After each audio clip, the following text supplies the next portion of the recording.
The term designer paradigm was recently coined and hasn't been adopted widely, but the basic concepts underlying it have been well established in the ecological community for decades. They stem from acceptance that ecosystem alteration is already widespread, and a return to pre-alteration status or natural status is not feasible. Moreover, the paradigm considers that some ecosystems have been altered for so long that they've achieved new and stable ecological states, with their own set of ecosystem services appreciated by people. The new and stable ecosystems are referred to as novel ecosystems, and the concept also allows for hybrid ecosystems that are transitioning to a new stable state, but might still be returned to their pre-alteration state. This concept took shape in the 1990s, at the same time as natural variability concepts like the natural flow paradigm. But while concepts based on natural variability were quickly accepted and spread, the concept of novel ecosystems and related values met harsh resistance. Ecologists in particular were reluctant to accept that ecological values noted in altered systems could in any way be viewed as compensation for the natural values lost. The criticism continues as well. Pause the video and have a look at the abstract of this 2014 paper in the journal Trends in Ecology and Evolution. Nevertheless, from the point of view of managers and the general public, altered systems may still have environmental values, even if the ecological dimensions are debated. This idea is easiest to appreciate in places like the UK, where natural systems have been heavily altered for centuries. The ecology of the country's chalk streams is not natural from the point of view of the natural flow paradigm, but they've achieved new and stable ecological conditions that are highly valued by the UK population. Conservation organizations like WWF even have programs to protect novel ecosystems of chalk streams against further alteration. As you'll learn in this week's required reading, the chalk streams are even listed as part of the European Habitats Directive, due to their unique aquatic vegetation communities.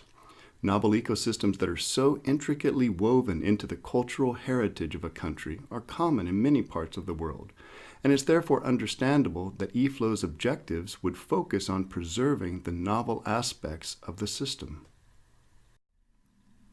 A slightly more challenging example for many to accept is the Barrage Sidi Barrak, which is also featured in your reading.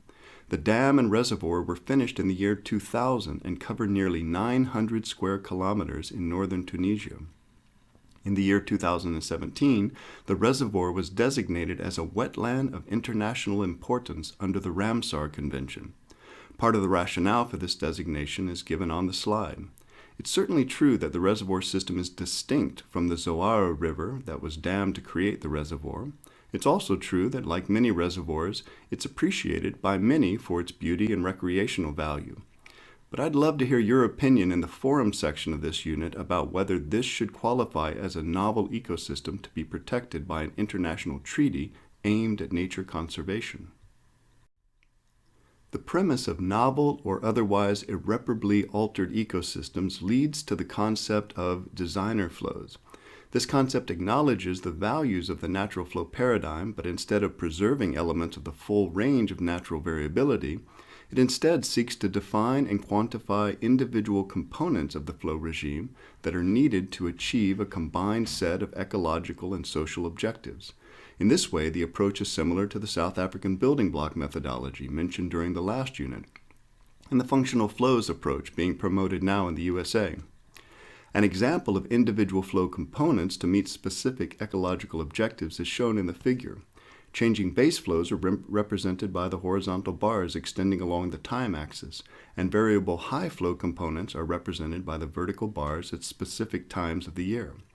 The natural flow regime is shown in the background and serves as a rough guide for the design flows.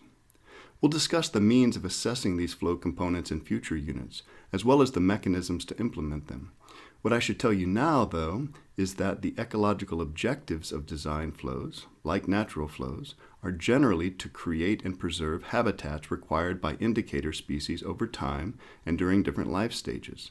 So concepts of meso and even micro habitats extend across all of these conceptual approaches, but they're embedded in a broader conceptual context. So, take-home messages from this lecture. First, some long and heavily modified ecosystems have taken on novel and self-sustaining qualities valued by society and culture. The preservation of novel ecosystem characteristics and related services can become the objectives of eFlow's recommendations and implementation. And finally, in these situations, the designer paradigm calls for defining and quantifying individual components of the flow regime that are needed to achieve a combined set of ecological and social objectives. If you have any questions, please post them in the online forum. That's the end of this lecture. Thank you.